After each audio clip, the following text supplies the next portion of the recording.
Okay friends, तो आज की इस वीडियो में हम जानने वाले हैं कि किस तरीके से हम कैलेंडर का विजेट यूज़ कर सकते हैं। देखो, जितनी भी विजेट्स होते हैं हमारे पास वो डेवलपर की साइट से हमें अवेलेबल होते हैं। हम उसको यूज़ करते हैं। तो किस तरीके से हम इसको यूज़ कर सकते हैं अपनी वेबसाइट में, किस तरीके से हम इसको अपनी वेबसाइट में ऐड कर सकते हैं। तो चलो चलते हैं अपने लैपटॉप की स्क्रीन पे, वहाँ पे मैं आप सबको दिखा देता हूँ कि किस तरीके से ये सारा प्रोसेस होता है। ओके फ्रेंड्स, तो यहाँ पे आप सब देख सकते हो। हमारे पास एक कैलेंडर मैंने ऐड किया हुआ है यहाँ पे साइड बार में। तो इसको हम किस तरीके से ऐड कर सकते हैं, यहाँ पे आपको सबसे पहले बोर्ड पे आ जाना है। तो डैशबोर्ड में आके यहाँ पे आपको अपीयरेंस में आके विजेट्स पे क्लिक कर देना है। एंड विजेट्स पे क्लिक करने के बाद यहाँ से मैं इसको डिलीट कर देता हूँ ताकि मैं आप सबको समझा सकूँ। तो यहाँ से मैंने इसको रिमूव कर दिया और मैं इसको अपडेट कर लेता हूँ।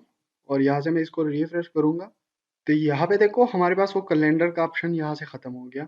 अब मैं इसको किस तरीके से वापस ऐड कर सकता हूँ, तो यहाँ पे आपको प्लस का सिंबल मिल जाएगा। फिर आपको इस पे क्लिक कर लेना है। इस पे क्लिक करने के बाद आपको नीचे आ जाना है स्क्रॉल डाउन करके। तो यहाँ से आपको विजेट्स का ऑप्शन मिल जाएंगे। तो विजेट्स पे आपको यहाँ पे कैलेंडर का ऑप्शन आपको मिल रहा है।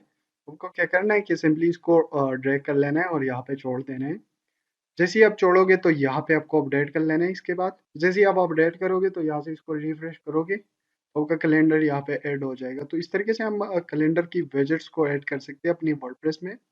सो फ्रेंड, आपको वर्डप्रेस की इस लेक्चर में समझ आ गई होगी कि किस तरीके से हम कैलेंडर को ऐड कर सकते हैं, किस तरीके से हम कैलेंडर का लॉजिक यूज करके कैलेंडर को ऐड कर सकते हैं अपनी वर्डप्रेस की साइड में। सो फ्रेंड, आई होप कि आप सबको वीडियो पसंद आई होगी और वीडियो थोड़ी सी भी अच्छी लगी तो वीडियो को लाइक कर दो। चैनल पर नए हो तो लाजमी से सब्सक्राइब। Thanks for watching.